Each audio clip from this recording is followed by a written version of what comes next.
Bienvenue, mesdames, messieurs. Encore quelques mois et les députés de la 7e législature devront remettre en jeu le mandat, quitte à se faire réélire ou non.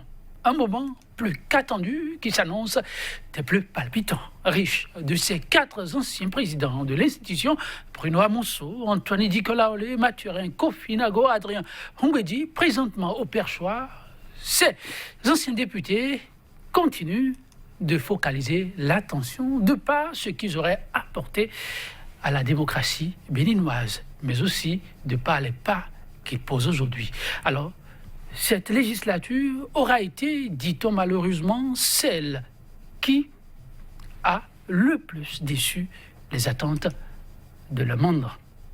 Vote de loi liberticide, de loi antisociale, les récriminations sont monstres au point de créer comme un sentiment de déception générale.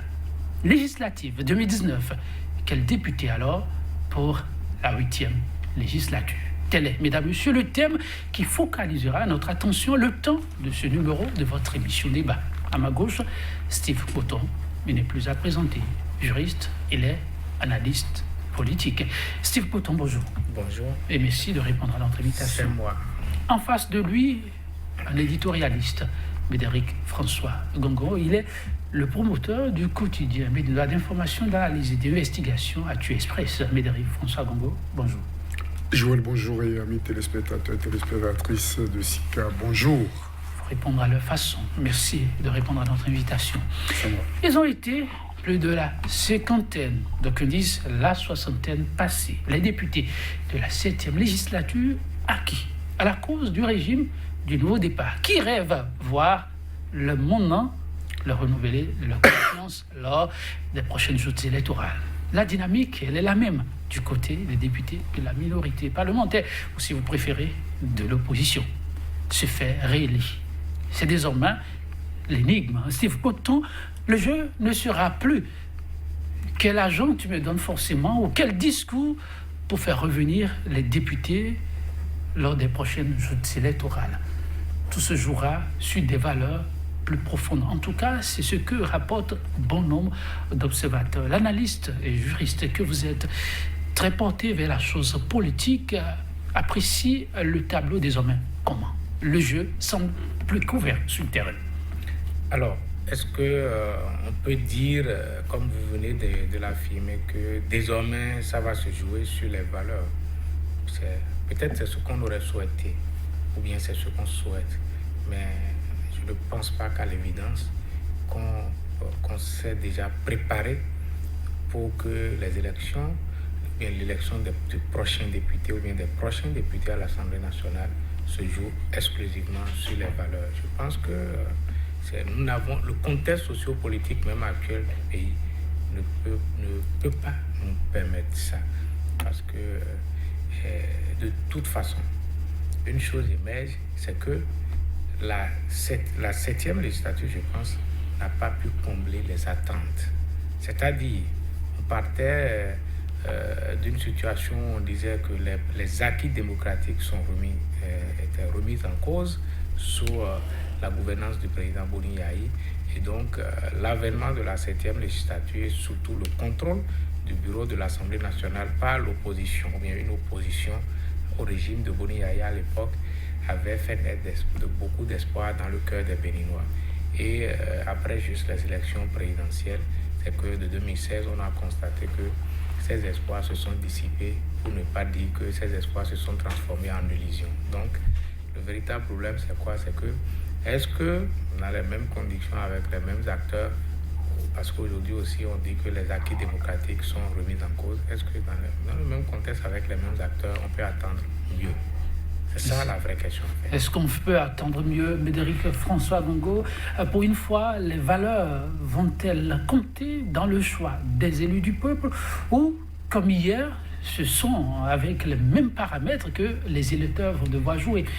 Eh bien, tu veux être élu, voici le colis qu'il faut, et puis voici ton siège. Avant que d'apprécier ou d'entrevoir ce que devrait être la 8e législature, qu'il me soit permis d'interroger les origines des députés qui sont là, la composition de la majorité qui a eu à sévir et à s'avilir pour le compte du pouvoir en place, pour voir les forces et faiblesses et savoir, à l'aune des attentes, à l'aune des exigences des populations, à l'aune des exigences tout court de l'environnement législatif, que ce soit au Bénin, dans l'Afrique et dans le monde, pour savoir ce que devraient être les députés de la 8e législature. Et là, très vite, je fais observer que cette assemblée que nous avons avait été installée dans une condition de tiraillement entre l'ancien et l'actuel président de la République, où la télécommande avait joué des pieds et des mains pour que cette assemblée ne soit pas contrôlée par l'exécutif du moment, en la personne de Komi Kouché, et que son retour n'en soit ainsi hypothéqué. Nous avons vu, à une différence près, cette assemblée installée, avec à sa tête, avec au pêchoir, le président Adrien Oumbédi. Nous avions dit en ce moment que Komi Kouché a perdu sans démériter et que Adrien Oumbédi avait gagné sans triomphalisme. Voilà cette majorité dans un mouchoir de poche que nous avions, mais qui s'est retrouvée avec l'avènement de la coalition de la rupture, avec l'élection du premier de la coalition de la rupture. Cette assemblée, cette majorité, disais-je, s'est retrouvée renforcée par une grande majorité de députés qui pourtant avaient combattu le candidat Patrice Talon lors des législatives, notamment au niveau des listes PRD, des listes RB, des listes Union fait la nation. Mais que cette assemblée, cette majorité, qui se retrouve renforcée par les transfuges des FCBE, des personnes qui avaient certainement des choses à se reprocher, ou des éternels régimistes, ou des équilibristes politiques, pour nous amener à avoir une majorité mécanique du nom de bloc de la majorité présidentielle. Mais qui n'avait pas tellement de surface, qui n'avait pas tellement de latitude, pendant que le président Théodore Ollot était là. On a vu près d'une vingtaine de lois votées au Parlement par cette majorité mécanique, mais remises en cause par la Cour constitutionnelle et bafouées par le président de la République. C'est-à-dire les décisions de la Cour constitutionnelle étaient bafouées par le président de la République. Cette législature hétéroclite, cette majorité parlementaire de gens que tout opposait. Lorsque je prends les présidents Moussou et Oumbédi, l'un ne valait que lorsque l'autre n'était pas là, auparavant. Lorsque je prends les gens des FCBE qui ont rejoint, parce que trempés, que ce soit dans Machine Agricole, trempés dans PPA2, ou décidés à être régimistes, nous voyons le caractère hétéroclite, nous voyons les ambitions antagoniques qui se sont regroupées, pas pour défendre les intérêts du peuple, mais pour servir de caisse de résonance, pour servir de structure vassalisée à la solde d'un pouvoir. Voilà l'Assemblée nationale qu'on avait. Okay. Lorsqu'on a une Assemblée nationale de la sorte, on ne peut que s'attendre à des lois scélérates, à des lois iniques, à des remises en cause des acquis démocratiques. Nous l'avions vu. La négation des droits de l'homme, on l'a vu. Par rapport au vote de la loi sur les renseignements, on l'a vu par rapport à beaucoup d'autres lois qui ont mis en veilleuse les droits de l'homme. Et le tableau est ainsi plein de Les acquis sociaux, le droit de grève. Et nous avons constaté cette assemblée qui avait 3 fonctions fondamentales: fonction de représentativité, fonction de vote des lois et fonction de contrôle de l'action du gouvernement, qui s'est éloignée de 2 fonctions, représentativité et contrôle de l'action du gouvernement, mais qui s'est appesantie sur sa fonction de vote des lois. Mais au lieu que ces lois soient des projets de loi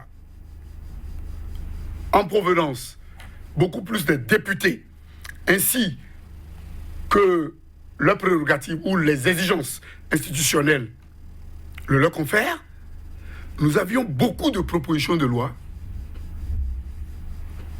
qui venaient et passaient, et étaient homologuées par la Cour constitutionnelle, contrôlées entre-temps. Tout ceci est dans le registre de ce qu'on reproche à ces députés. Ils sont en train de partir. Ils voudraient bien revenir à travers le mécanisme en place appelé aujourd'hui bloc. Et les tractations vont bon train. La grande attente des populations est celle que tout le monde connaît. Mais les pas et les jalons qui sont constamment posés aujourd'hui conduisent-ils à avoir des députés autres que ceux qu'on a aujourd'hui et des députés avec d'autres aptitudes que les aptitudes qu'on a? On est vraiment sur un chemin pour les mandants perdus d'avance. Je crois que les choses vont changer. J'ai espoir que les faits convergent pour amener les populations à ne plus voter selon que l'on soit riche ou pauvre pour un député. C'est vrai qu'il faut des moyens pour faire campagne, mais à voter pour des députés qui ont donné la preuve de leur honnêteté intellectuelle relative, du respect de leurs engagements vis-à-vis du peuple, même si la minorité de blocage qu'on a eue entre-temps par rapport aux 2 projets de révision de la Constitution était également une minorité mécanique et était une minorité composée de gens qui n'avaient aucun intérêt à être avec le pouvoir en place. La 7e législature a déçu. La présidente d'honneur, ou la présidente de la Renaissance du Bénin, a répété à plusieurs reprises que c'est l'argent que les députés prennent, ou que tout au moins, elle prend pour déclencher la procédure de vote de certaines initiatives du gouvernement. Et le peuple a accepté cela. Le peuple a intériorisé cela. Donc l'image de la 7e législature, en plus de cette je ne peux pas dire dictature, de cette rigueur extrême dont le président de l'Assemblée a fait preuve. On l'a vu notamment avec le jeune Mitokwe. On l'a vu notamment avec beaucoup d'autres députés à qui l'on a interdit de jouir de leurs droits d'élu du peuple. Lorsque l'on voit tout ça, on n'a aucune raison d'être fier de cette assemblée. Et ensemble avec la population, nous osons espérer que, nonobstant la main basse des régimistes sur les institutions en charge de l'organisation des élections, on a vu tout ce qui a été fait pour contrôler le COSLEPI, on a vu tout ce qui a été fait pour contrôler la Cour constitutionnelle, on a vu tout ce qui a été fait par rapport à cette affaire de mauvaise gestion au niveau de la Sénat, ou pour intimider, ou pour mettre sous boisseau la Sénat. On a vu que le code électoral et le système partisan, qui étaient comme des séances de rattrapage des députés du BMP, qui ont échoué sur le front des 2 révisions et qui étaient en position de faiblesse et qui devraient se réconcilier avec eux. On a remarqué tout ça là. Donc, nonobstant ces subterfuges, ces manigances, ces faux fuyants du gouvernement, pour piper le jeu avant le démarrage véritablement du jeu, je crois que les populations se disent ou sont éveillées et veilleront véritablement au grain pour que leur suffrage ne soit point trahi. Et si, j'en terminerai sur ce plan, allez-y rapidement. Et si l'on doit considérer que les élections intermédiaires sont des moments de sanction positive ou négative pour ou à l'encontre d'un gouvernement en exercice, lorsqu'on voit le compteur des réalisations du gouvernement, lorsqu'on voit les aveux d'échec et de confession du chef de l'État, notamment devant le clergé catholique qui disait « Pauvres hier, les Béninois sont miséreux aujourd'hui », lorsqu'on voit tout ce qui se passe, a priori, si les populations doivent voter sur la base des réalisations, c'est que les députés de la mouvance, dans une large majorité, ne reviendraient plus. 2019 comme 2015, peut-être quelques ressemblances. Si pourtant, on se rappelle qu'en 2015, le défi était pour le régime au pouvoir d'avoir sa majorité afin de conduire à bon port les projets en instance. 2018 pour 2019, oui, le gouvernement a besoin de la majorité pour terminer son quinquennat en beauté. Et l'opposition, comme en 2015, est en train de batailler, jouer son va-tout pour pouvoir avoir aussi le contrôle. Mais est-ce que le bilan de cette législature pourra être un facteur déterminant pour le choix qui sera fait? Alors, dans votre question tout à l'heure, vous avez dit que le gouvernement a besoin d'une majorité pour terminer son quinquennat, pour ne pas dire en beauté. Oui. Mais le Bénin a besoin d'un Parlement pour que la démocratie fonctionne. Le Parlement, c'est aussi pour le gouvernement. Je dis, le gouvernement a besoin d'une majorité. Le Parlement, c'est pour le Bénin. D'accord? Et le Bénin a besoin d'un Parlement pour que... Pourquoi vous tenez à nuancer? Oui, il faut nuancer. Je vais vous dire pourquoi il faut nuancer. Notre pays vient de fermer un quart de siècle de démocratie représentative. Tout à fait. Alors, est-ce qu'aujourd'hui, c'est-à-dire le Parlement joue son rôle dans notre système démocratique? Ça, ce sont des questions. Vous ne répondez pas à la négation. Exactement. Et qu'est-ce qu'il faut dire? Il faut dire d'abord, c'est que quand vous prenez l'article 2 de notre Constitution, il est décrit là que le principe du gouvernement chez nous, c'est le gouvernement du peuple, par le peuple, pour le peuple. Et pour que ça soit ainsi, il faut que le peuple soit impliqué directement ou indirectement dans la gestion du pays. Et la manière d'impliquer le peuple indirectement, c'est que cette option que nous avons faite, c'est pas le Parlement. D'accord? Et donc, comme le rappelait tout à l'heure, c'est que la mission de représentant du peuple est une mission démocratique qui est au-dessus même d'une majorité dont un gouvernement peut disposer. Ensuite, quelle est la fonction des députés? Médéric rappelait tout à l'heure que la fonction législative est la fonction de contrôle de l'action du gouvernement. On a constaté qu'il y a eu une infraction législative depuis 2016, mais on n'a pas constaté, d'accord, comme pour équilibrer un contrôle sérieux de l'action du gouvernement. Jusqu'au point où je me rappelle que ça doit être en 2016, mais en rapport du président de l'Assemblée nationale, je pense de 2016, lui-même disait que sur le plan de contrôle de l'action du gouvernement, je pense que nous n'avons pas fait grand-chose et c'est sur ce terrain qu'on nous attend, je pense, en 2018. Donc ça doit être en 2017 qu'il le disait. Mais une chose que je tiens à rappeler, au-delà de ces deux facteurs que je viens d'énumérer, il y a de ce que le Parlement au Bénin joue le rôle d'équilibre politique. Je m'explique. Équilibre politique, d'abord, le Parlement met en œuvre la séparation, aide à mettre en œuvre la séparation des pouvoirs. Mais on a constaté que du fait que le bureau de l'Assemblée nationale est contrôlé, d'accord, par la majorité présidentielle, c'est qu'il y a une collusion, pour ne pas dire une confusion des rôles. Vous imaginez que l'Assemblée nationale n'adopte même pas son bureau et le gouvernement envoie déjà son bureau. Donc ça veut dire qu'un bureau a été intégré, un budget a été intégré pour le compte du Parlement par le gouvernement.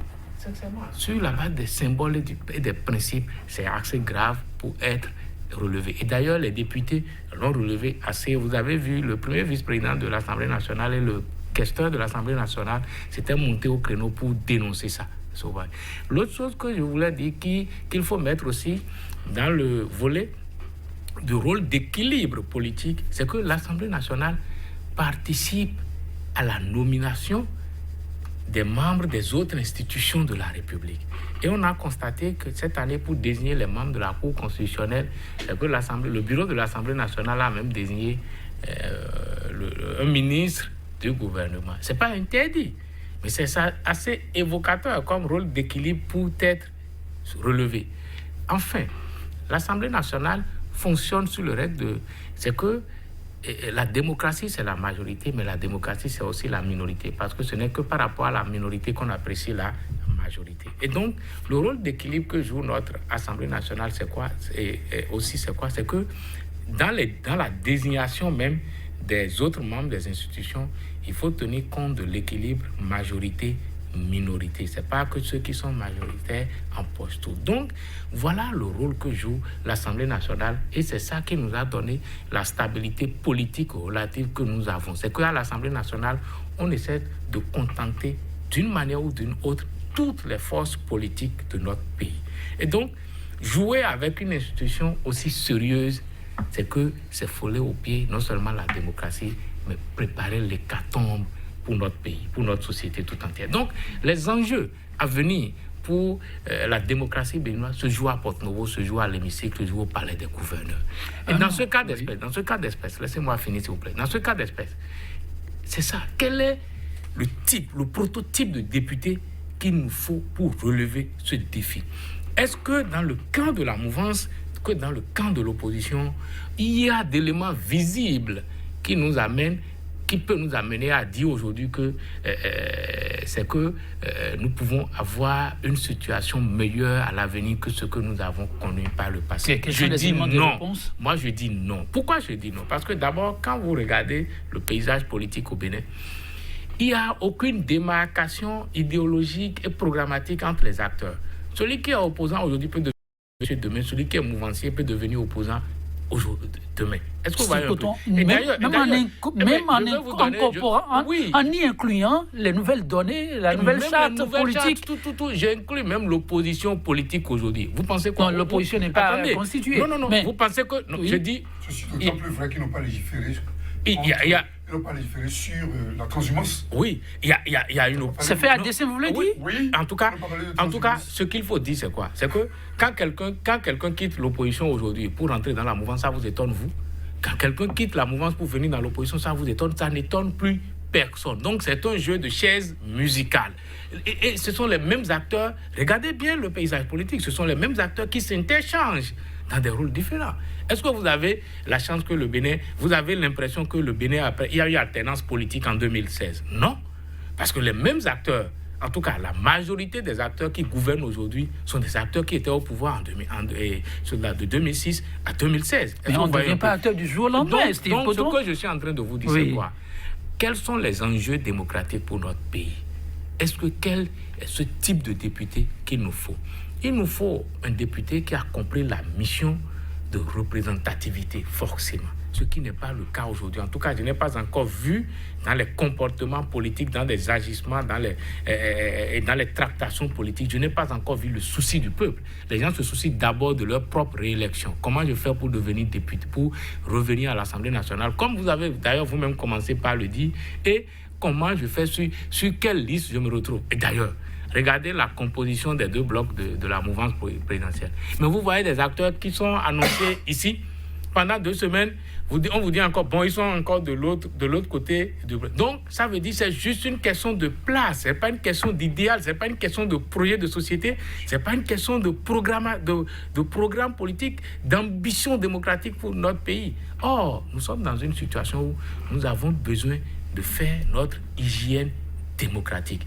Oui, la démocratie nous a donné une stabilité politique. La démocratie nous a donné un système électoral qui facilite maintenant l'alternance politique. Mais il faut aller au-delà. Il faut s'occuper des préoccupations des populations. S'occuper des préoccupations des populations, c'est disposer d'un Parlement digne de son nom, d'un Parlement qui véritablement contrôle l'action du gouvernement. Et ce n'est d'ailleurs pas cette seule manière que le Parlement peut aider. Vous n'allez pas dire que les réformes entreprises jusqu'à présent n'auraient servi à rien dans ce sens. Mais quelles sont les réformes qui ont servi quelque chose dans ce sens? Vous avez l'impression que le Parlement a été réformé? Je vais vous donner un seul indice. Vous voyez, on a fait des réformes. Mais depuis 1990 qu'on a commencé avec 5 commissions techniques permanentes au Parlement, c'est que ça n'a pas bougé. Alors qu'aujourd'hui, vous avez des domaines, des secteurs qui nécessitent une commission technique permanente. Je prends par exemple le secteur de l'environnement et du cadre de vie, par exemple. Vous avez à l'Assemblée nationale une commission qui s'occupe sécurité, défense et relations internationales, alors, qui est présidée par l'honorable Arif Bako. Mais vous voyez aujourd'hui que les relations internationales sont un domaine si vaste que ça nécessite aussi une commission technique permanente. Est-ce que vous voyez? Éducation, d'autres domaines. Mais donc, nous sommes rentrés dans le 21e siècle, dans le 21e siècle avec un logiciel du 20e siècle. Et vous voyez le fonctionnement des acteurs, ils ne se comportent que comme ça. Ceci s'explique. Oui, ils s'en occupent, ils n'ont rien à cirer des défis, des enjeux politiques de notre pays. Prenez un député béninois et posez-lui la question de dire les relations bénino-chinoises. Quelle est sa vision? Quelle est sa perception? Bénino-nigériane, même juste à côté. Même ceux qui sont au mais il n'a rien à vous dire. Excusez-moi si j'ai l'air un peu prétentieux. Mais je suis désolé, c'est le constat. Est-ce que vous voyez? Alors que ce sont là les vrais enjeux. Les Béninois qui commercent avec le Nigeria, comment ils ressentent les relations avec le Nigeria? Alors qu'on dit qu'à l'horizon 2050, qu'il y aura un phénomène de coordination entre Comé et Lagos. C'est-à-dire, vous quittez Comé pour aller à Lagos, c'est que vous traversez les villes comme si c'est un bloc compact. Est-ce que vous voyez un peu? Comment on anticipe ça? Et demain, c'est aujourd'hui. Est-ce que vous voyez? Donc, voilà les problématiques. François Bogo, lorsque Steve peint le tableau comme il le fait, c'est à pousser pratiquement au désespoir qu'il n'y a pas grand-chose à se mettre sous la dent, mais on voit comme de nouvelles figures se bousculer aux portes, c'est vrai, comme dans un même marigot, où les lignes ne sont pas pour autant bien tracées, mais pour autant, est-ce qu'il faut désespérer? Lorsque nous vivons, nous sommes condamnés à l'espoir. Nous nous résolvons à ne plus espérer lorsque peut-être nous sommes grabataires ou que nous refusons de nous battre.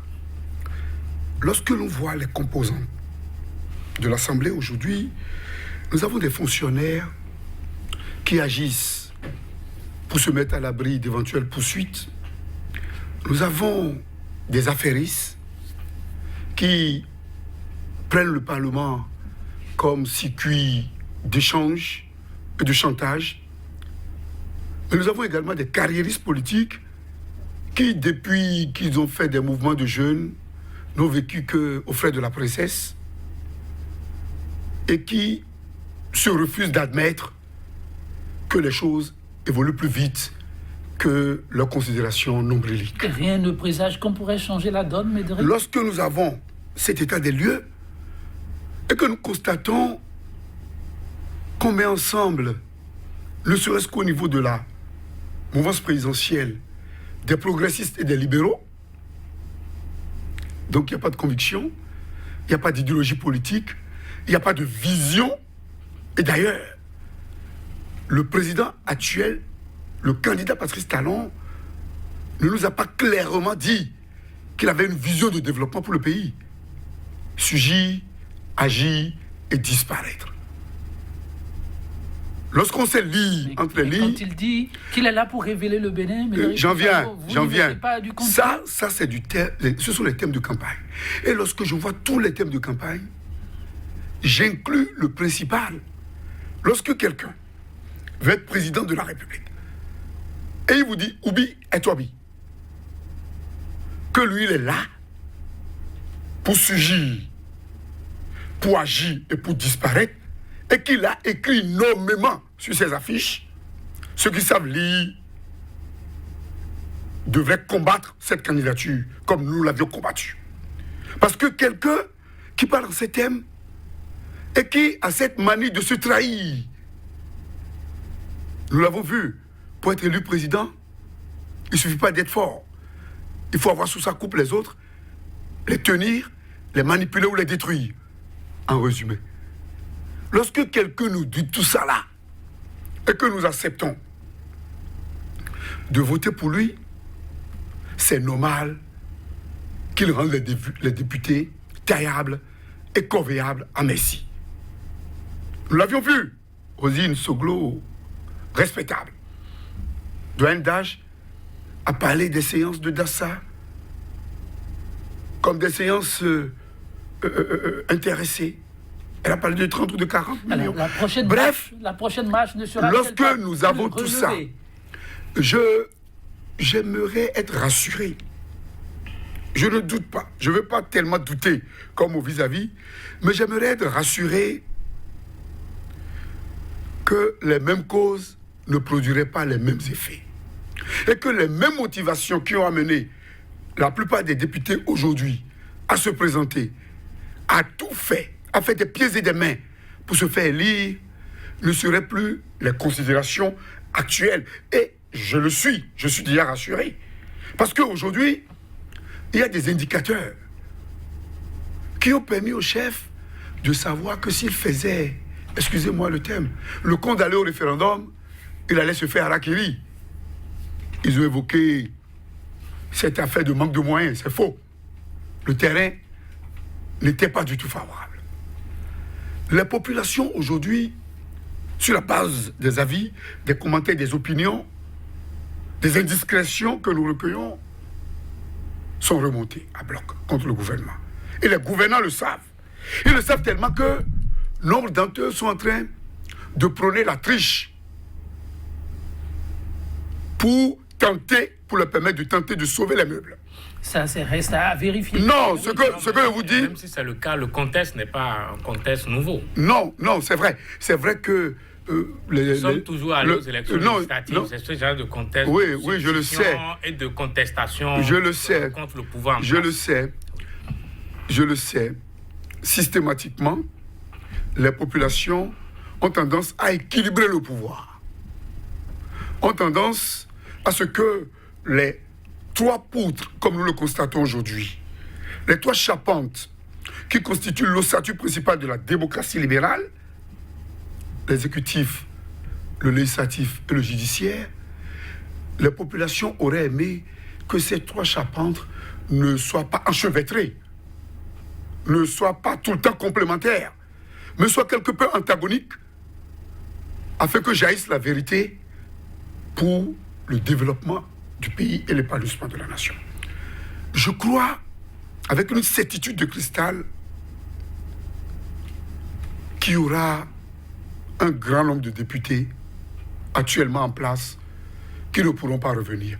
Et on le constate déjà dans les bousculades au niveau des positionnements, au niveau des listes de candidature. C'est à ce niveau, que effectivement moi j'ai une préoccupation. Et ma préoccupation est la suivante. C'est quoi?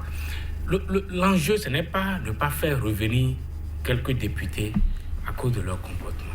L'enjeu, c'est de faire élire des députés qui comprendront vraiment c'est que les défis démocratiques qui attendent notre pays. Et ça, je doute très fort, en fait. Je doute très fort.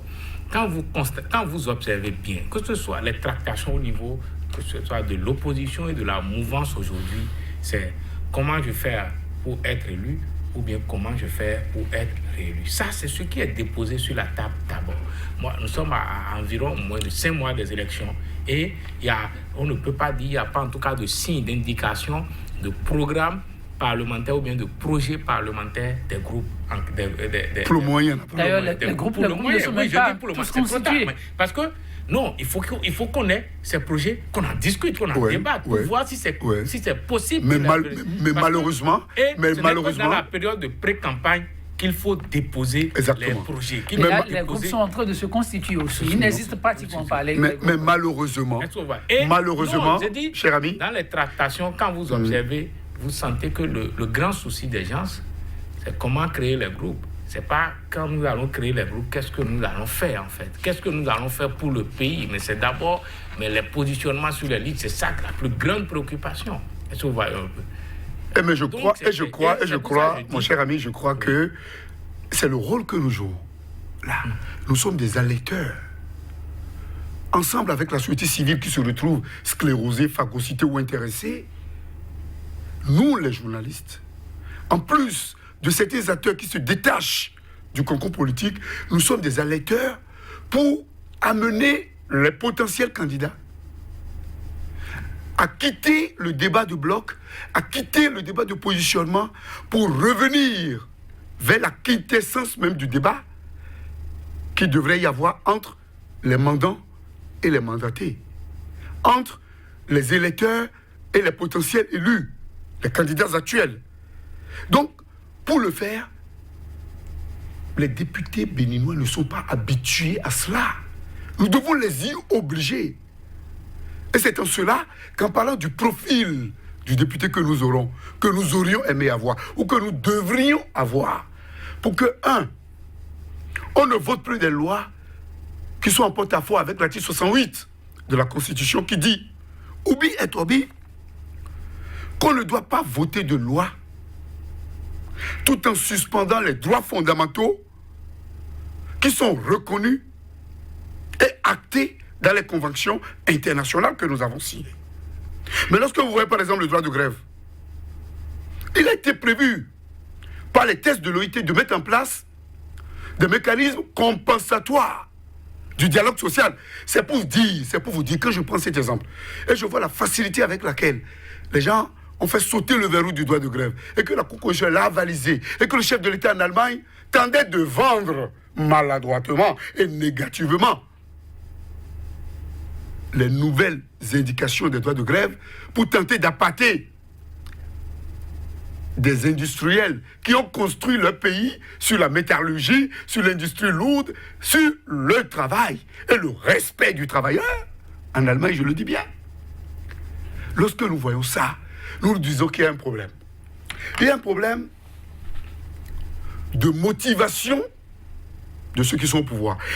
Étaient-ils en campagne pour le bonheur du peuple? Sont-ils au pouvoir pour véritablement déformer et développer? Et là, je vois que les réformes dont on nous parle, et qui sont inhérentes à toute vie sociétale, qui sont inhérentes à toute vie qui soit en dynamique, nous voyons que ces réformes se font dans un contexte de normo-communication. Comment peut-on vouloir réformer sans communiquer? Que ces réformes se font sans pédagogie, que ces réformes se font sans exercice au préalable, de manière à ne pas faire des réformes qui soient déconnectées des populations. Et c'est ce que nous constatons aujourd'hui. Et lorsque nous avons tout ça... Mesdames François Gogo, et c'est justement pour que, on puisse comprendre parfois certaines démarches, avec votre émission, certaines démarches que les députés sont là. Et à travers le volet que vous avez vous-même évoqué tout à l'heure, le contrôle de l'action gouvernementale. Alors on fait comment pour que demain, on puisse avoir des élus du peuple qui arrivent à exercer pleinement ses prérogatives. Si on ne s'attarde pas sur la question, c'est que quelque part, on n'aurait pas vraiment apporté ce plus dont tout le monde a besoin pour pouvoir regarder dans la bonne direction. Vous permettez très rapidement, je vais lui donner la parole. Il faut les y obliger. On doit obliger les députés. On doit obliger. Oui, Steve Poutot, voilà, ça sent un peu de la pourriture un peu partout. Mais on fait finalement comment pour que demain, on puisse avoir quand même des gens qui, faute de se soucier pleinement et en permanence de leur mandat, puissent quelque part équilibrer tout en pensant à eux-mêmes, penser au peuple. Non, je pense, c'est pour ça que je dis, la question du programme, bien du projet, s'impose. Pourquoi je le dis? Parce qu'il y a des débats que notre société doit maintenant trancher pour évoluer. Je prends l'exemple de 2 débats. Médéric a évoqué l'un des débats tout à l'heure, c'est par exemple la question du droit de grève. Je pense que dans le privé, le droit de grève ne pose aucun problème. Parce que je n'ai jamais vu les travailleurs de MTN, Bénin ou bien d'autres sociétés commerciales au Bénin à gréver. Je n'ai jamais vu. Alors qu'ils ont le même droit de grève que les fonctionnaires de la fonction publique. Et donc, la question qui se pose à notre société, à notre élite, c'est quoi? C'est que pourquoi, à exercice égal de droit de grève, les agents du privé ne vont pas en grève aussi fréquemment que les agents du public. Ce qui veut dire qu'il ne faut pas confondre la grève des agents du secteur public avec le droit de grève. Et c'est cette confusion qui a été et qui est faite tout le temps au Bénin. Et c'est dommage. Donc il faut trancher ce débat pour dire, est-ce que nous pouvons avoir une administration de développement comme on le souhaite sans l'amélioration, sans le respect des acquis sociaux des travailleurs du secteur public? Est-ce que vous voyez? C'est ça la question. Et donc à partir du moment où nous disons non, nous ne pouvons pas l'avoir, ça veut dire qu'il faut améliorer la qualité de vie des travailleurs du secteur public. Comment le faire? On le fait avec les moyens de l'État. L'État qui a trouvé tant de moyens pour faire passer le salaire des préfets de 250 000 à 5 millions ne peut pas s'empêcher d'améliorer. Pour faire recours aux fonctionnaires étrangers. Ne peut pas s'empêcher de trouver des moyens pour améliorer les conditions de quelques cadres. Pourquoi quand vous prenez par exemple un secteur public, d'accord, je prends un secteur public, le secteur public portuaire, quand vous voyez à diplôme égal, d'accord, dans le secteur public portuaire, à diplôme égal, avec un agent du secteur privé portuaire, les salaires, il y a un siècle de différence. Est-ce que vous voyez un peu? Et donc, alors qu'ils sont dans le même secteur et ils sont censés produire les mêmes résultats, parce que si le secteur public portuaire ne marche pas, ça ne peut pas impacter le secteur public portuaire privé. Maintenant, second débat, c'est le débat concernant la lutte contre la corruption. Et une autre, à ce niveau aussi, une question s'impose, c'est-à-dire, est-ce que nous pouvons lutter contre la corruption tout en respectant les principes d'un procès équitable, les principes acceptés par les conventions internationales? Et tout ça, l'élu du peuple a un rôle à jouer. Exactement, c'est pourquoi je dis, mais c'est la conviction. Vous voyez, il y a même des députés aujourd'hui qui ont pris la clé des champs. Donc, si l'élu même qui est censé contrôler, qui est censé proposer quelque chose de bien allant dans ce sens, lui-même se retrouve dans la débandade, ça veut dire que les populations ne sont même pas en sécurité. Alors Steve, on n'a que 2 minutes. Je vais vous demander plus simplement quel type de député pour la 8e législature. La question ainsi formulée, qu'est-ce que vous êtes tenté de dire? Vous le diriez et ensuite vous avez fait votre conclusion qui pourrait être une ouverture à d'autres débats, pourquoi pas? Je peux dire qu'il nous faut d'abord un député patriote qui aime son pays. Et un député patriote, c'est ce député-là qui cherche à comprendre les enjeux pour son pays et qui se met au service de son pays. Ensuite, et non d'un groupe et non d'un homme.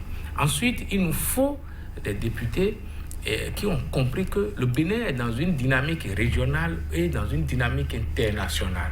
Et il ne faut pas voter les lois à l'Assemblée nationale sans tenir compte de ce qui se passe dans la sous-région. Et je donne l'exemple très simple. On donne à la fin votre mot de la fin. Oui, on a signalé de l'autre côté. Des cautions. Vous avez vu à Lomé, au Togo, on est en train de faire la promotion des candidatures féminines de jeunes. On a divisé les frais de... Votre conclusion, Steve Pouy-Fouton, le temps est parti. Les frais de caution de candidature par 2 pour les femmes et les jeunes. Alors qu'au Bénin, nous, on a augmenté vous demandez d'environ 500%. Donc, je demande à ce qu'on nous propose non seulement des listes de jeunes, mais aussi qu'on nous propose des... Médéric François Bongo. Heureusement, malheureusement, nous avons un code électoral scélérat, nous avons un statut du système partisan biaisé. Les députés que nous avons aujourd'hui ont été installés dans la plupart du cas par le mécanisme de 98 où l'on a invité beaucoup d'affairistes. Mon appel, c'est que l'opposition ne doit pas céder à l'autosatisfaction béate. La mouvance ne doit pas penser qu'elle a complètement échoué pour penser que ce n'est que la tricherie qui peut la mener. Il faut avoir des projets de législature et convaincre la population. Maintenant, le mode de scrutin ne favorise pas le contrôle de l'action du gouvernement. Lorsqu'on dit que le contrôle de l'action... Pour l'instant, il va falloir faire avec Médéric François Gogo. On ne peut pas aller plus loin que ça. Je vous remercie. On se retrouvera pour approfondir le débat. On a encore du temps pour...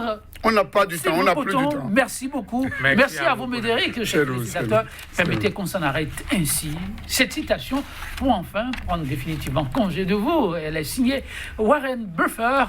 On ne le présente plus et il reste l'un des grands hommes d'affaires américains, je le cite. Si jamais vous vous retrouvez, dit-il, dans un bateau qui coule, l'énergie pour gagner un autre bateau est plus productif que l'énergie pour colmater les trous. Ne perdez donc pas de temps, sachez choisir au bon moment et la bonne direction. Merci pour l'attention. Demain, c'est un autre jour pour un autre rendez-vous sur 100% Bénin. À très vite.